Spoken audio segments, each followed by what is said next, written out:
Was Valko introduced suddenly and out of the blue, or has Infold been hinting at his arrival in the main story for a while now today? We are going to look at the main story and a lot of hints toward Valko that many players have missed.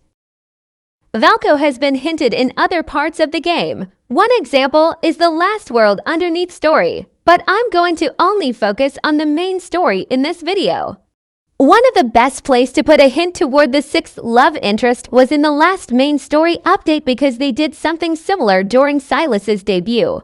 In Chapter 7 of Under Deepspace, we heard Silas's voice.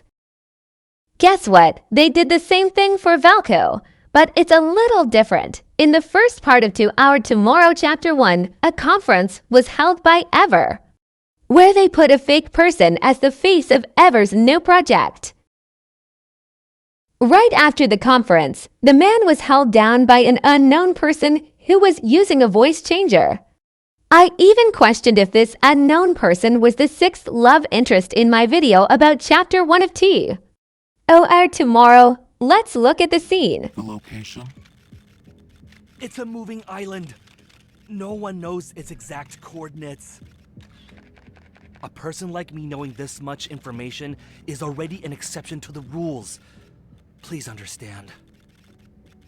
One last question. Yes. Is Stanley still alive? Something else that was very interesting about this scene is how quickly this person was able to get away. It was almost like they were able to sense or hear that someone was coming and was very quick on their feet. Now we know why. It's because he is a werewolf, so he was able to jump out the window. It seems like this person also knows a lot more about Ever compared to all of the other 5 love interests. He knows Stanley, who is head of Ever.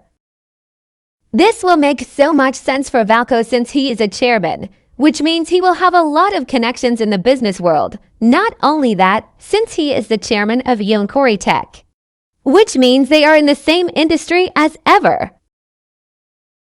But let's go even farther back in the main story. Let's go back to when the game first came out, at the end of Chapter 1 in Under Deepspace. Remember when MC saw that eye out of the window? Then she saw another eye at the end of Prologue to Tomorrow. I believe that the eye is connected to Valko. Before that, let's discuss MC's Evil a little, which is Resonate Evil, with MC's Evil.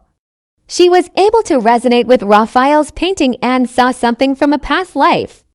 In 2 Hour Tomorrow, she resonates with Trackback to and saw an event from Xavier's past. I believe that the eye she saw wasn't necessarily an actual eye, but rather it's her feeling watched. That's why we never got a conclusion to what the eye was. When we saw the memory of her past, we see an eye. This will make sense because we know all of the other 5 love interests have kept an eye on her before.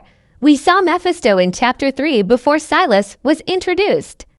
Now, the eye in the nest is different, but it won't surprise me if he had something to do with because of his company, and we know all of the love interests has connections to the nest. We also know the nest changes its owner frequently as well. I believe he was meant to be released way earlier. That's why a lot of things in the game have been delayed, like Raphael and Xavier's main story update, the Chocolate Shop update, battle, and combat update.